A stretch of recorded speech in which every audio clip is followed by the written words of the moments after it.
Kita menyadarkan diri kita, terlebih lagi yang berceramah, jangan kau hanya sampai menyampaikan ayat saja. Hai Abdul Samad, apakah kau yang bicara itu hatimu sudah hidup?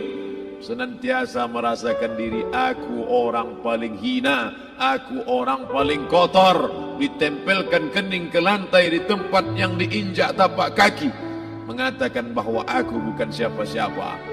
Umur diberikan Allah 40, 60, 70. Berapa yang kupakai untuk menolong agama Allah? Berapa yang kupakai untuk mengingat Allah?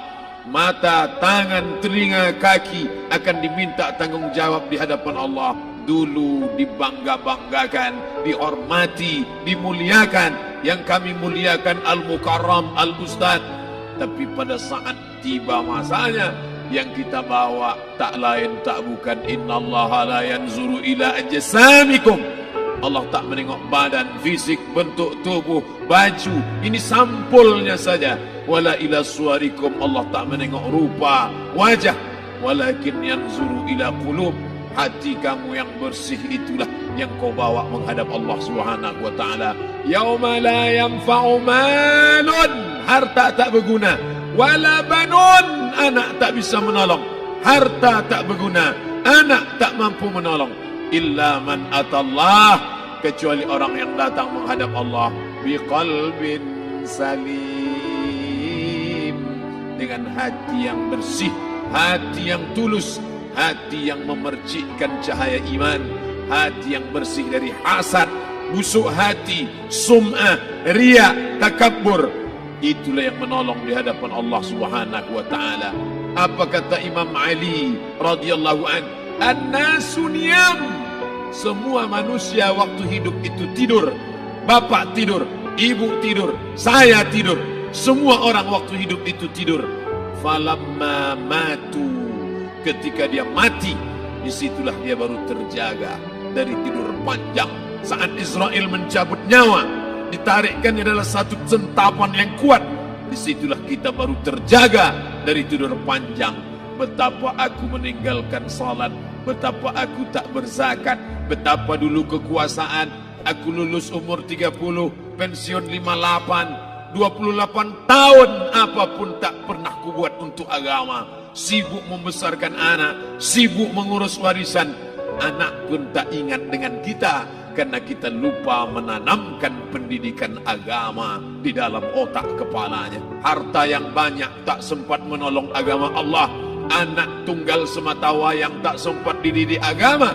Istri meninggalkan dalam keadaan stres susah hatinya, karena dia tak diajarkan sabar menerima ridha ketetapan takdir Allah. Dan paling celaka, tak pernah anggota tubuh ini dipakai untuk berzikir, muhasabah, mengingat Allah. Tak pernah mata dipakai menengok Quran, kitab suci Allah. Tak pernah dipakai hati merenung sejenak, apa yang akan kubawa mati menghadap Allah Subhanahu wa taala. Abdul Samad dari dalam tanah naik ke atas tanah, ceramah, masuk balik ke dalam tanah. Yang kau bawa apa? Baju koko tinggal, peci tinggal, pakaian kehormatan tinggal. Yang kau bawa kain tidak berjahit, disobek, kerak. Itu yang akan menyampul kulitmu, yang selama ini kau dimandikan, dibersihkan oleh ibumu dulu 60 tahun yang lalu. Sampai masanya kau lupa kapan kau dimandikan dulu. Sekarang ruh melihat, disebut dia ruh karena dia raha ya ruhu ruh, seperti aroma semerbak yang datang pergi hinggap. Ruh sampai masanya dia datang masuk ke dalam jasad. Ruh sampai masanya dia pergi meninggalkan jasad. Malam ini dimuliakan Al-Mukarram Haji Abdul Samad LCMA. Kenapa Abdul Samad ini dimuliakan? Karena ruh hinggap sejenak sebentar, sampai masanya besok pagi dia ruh keluar dari dalam tubuh ini. Anak yang katanya ayahku sayang, istri katanya kaulah abang, sampai masanya mereka tak lagi mau mendekat. Rumah itu saya yang buat, saya yang mengukurnya. Tapi begitu ruh sudah keluar dari badan, tidak satu pun semeter, sesenti, sejengkal, sehasta ada tempat di rumah itu untuk jenazah bernama jenazah Abdul Somad. Mana kawan, sahabat, andai tolan, anak menantu, teman sekantor, semuanya pergi meninggalkan. Yang tetap dibawa, kalau pernah kaki melangkah salat berjamaah di masjid, kalau pernah tangan mengusap kepala anak yatim, kalau pernah tangan mengucap subhanallah. Nanti di akhir tausiah kita akan berzikir, munajat, muhasabah diri, berdoa, mengenang apa yang akan kita bawa menghadap Allah Subhanahu wa taala. Datang malaikat membawa kain kafan dari cahaya, akan menyambut ruh yang mulia. Hadis riwayat Ahmad bin Ambal dalam kitab Al-Musnad, turun malaikat berlomba-lomba membawa kain putih dari cahaya, menunggu ruh akan keluar. Ruh menetes seperti embun di ujung daun. Daun tidak bergoyang, ranting tidak patah.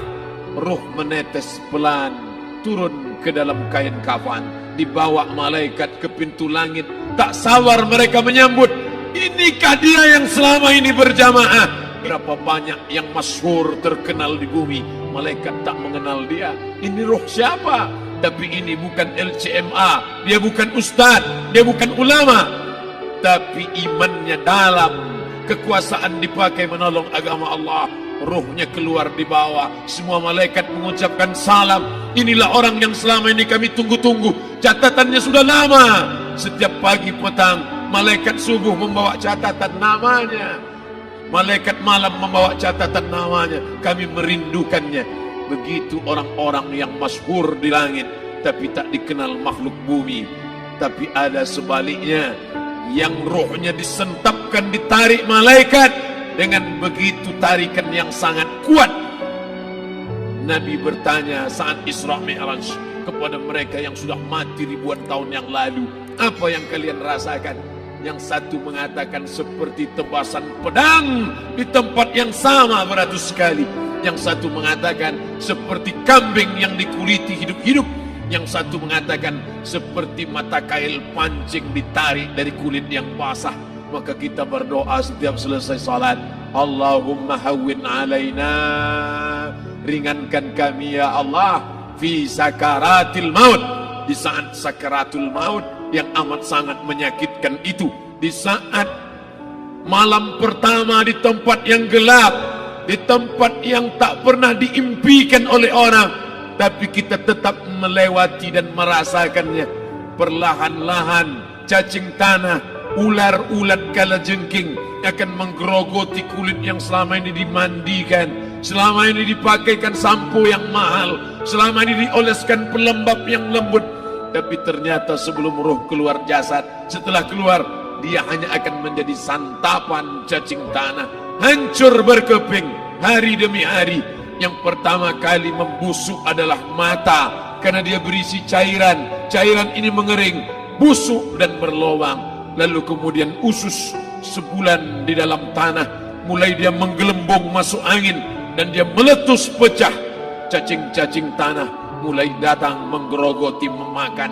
Habis, siap tak siap, suka tak suka, kau akan didatangkan. Apa yang akan ditanya oleh Allah? Perbuatanmu, amalmu. Faman ya'mal mithqala dzarratin khairan yarah. Sebesar biji sawi, sebesar ujung rambut, kau aniaya orang, kau makan titik puluh keringatnya.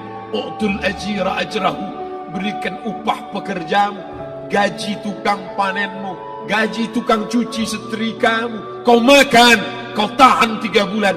Dia tak menuntut, dia senyum, dia hanya mampu mengadu kepada Allah. Tapi titik peluhnya yang keringatnya, air matanya akan kau balas di hadapan Allah Subhanahu wa taala. Di saat itu tak ada siapa bisa menolong. Hari ini uangmu banyak, kau bayar pengacara handal 1 jam 100 juta, bebas tanpa syarat. Tapi di hadapan Allah semua akan bersaksi. Al-yawma naqtimu ala, lidah yang selama ini pandai bicara dikunci, ditutup Allah Ta'ala yang akan bicara. Wa tukallimuna aydihim wa tashhadu arjuluhum, kaki akan bersaksi, tangan akan bicara. Bima kanu yaksibun, yang pernah dilakukan di masa yang lalu. Mata melihat seolah-olah nyata perbuatan itu pernah dilakukan dulu. Kita lupa, kita tak ingat. Tapi catatan malaikat terlalu terang benderang. Wa in kullun lamma jami'ul ladaina muhdarun. Catatan dibaca sampai-sampai orang itu tak percaya. Ma li hadzal kitab, kenapa buku catatan saya ini la yughadiru saghiratan, yang kecil-kecil, wala kabiratan, yang besar-besar, ahsaha, semua tercatat dalam buku catatan yang nyata. Dalam surat Al-Isra apa kata Allah? Iqra. Hari ini kalau dikatakan Iqra baca Quran, Iqra baca Yasin, malam Jumat Iqra baca surat Al-Kahfi, tapi sampai hari itu Yasin tak bermakna, Al-Kahfi tak lagi disuruh baca karena hidup sudah berakhir. Iqra, baca. Apa yang kau baca? Kafa binafsikal yawma alaika hasiba. Baca buku catatan amal. Sampulnya dosa, isinya dosa. Catatan kakinya dosa. Sampul penutupnya dosa. Bibliografinya dosa. Sampai ia pun tidak percaya. Kenapa aku hidup hanya dosa saja? Saat itu dia mendengar teriakan azab. Saat itu dia menyaksikan pekikan teriakan sakitnya siksa. Rabbana, ya Tuhan kami, farji'na, balikkan lagi kami ke dunia. Rabbana, ya Tuhan kami, absarna, mata kami sudah melihat azab, wa sami'na, telinga kami sudah mendengar sakitnya pekikan teriakan jeritan. Farji'na, balikkan lagi kami ke dunia. Na'mal salihan, kami ingin amal saleh, kami ingin bantu masjid, kami ingin sekolahkan anak yatim, kami ingin muliakan fakir miskin, kami ingin bantu panti jompo. Farji'na, balikkan lagi kami dunia. Kami ingin salat tahajud, kami ingin tahiyatul masjid, kami ingin puasa sunat. Saat itu penyesalan tak lagi berguna. Na'mal salihan, kami ingin amal saleh. Andai kau beri kami tenggat waktu ya Allah, laula akhartani, kalau kau beri aku waktu, ila ajalin qarib, aku tak minta hidup 1000 tahun, ila ajalin qarib, sebentar saja kau hidupkan aku ya Allah. Di situ orang baru tahu apa yang pernah dilakukan dulu, yang di masa lalu tak ada cara lain kecuali malam ini kita bertaubat, taubat nasuha, mandi, solat sunat taubat. Ma min muslimin yuznibu dzamban, ada orang silap, khilaf, buat dosa, salah. Siapa yang tak pernah salah? Sedangkan datuk moyang kita Adam pun salah, tapi dia mengetahui, sadar salahnya. Dia berdoa, Rabbana zalamna anfusana, kami sudah menzalimi diri kami. Wa illam taghfir lana, kalau kau tidak mengampuni kami, wa tarhamna, kalau kau tidak merahmati kami, lanakunanna minal khasirin, kami termasuk orang yang rugi ya Allah. Maka malam ini kita bermunajat kepada Allah, berdoa, mengenang masa lalu, bergelimang dosa, besok tak akan kita ulang. Kita minta ampun kepada Allah Subhanahu wa taala. Astaghfirullahalazim, astaghfirullahalazim, astaghfirullahalazim.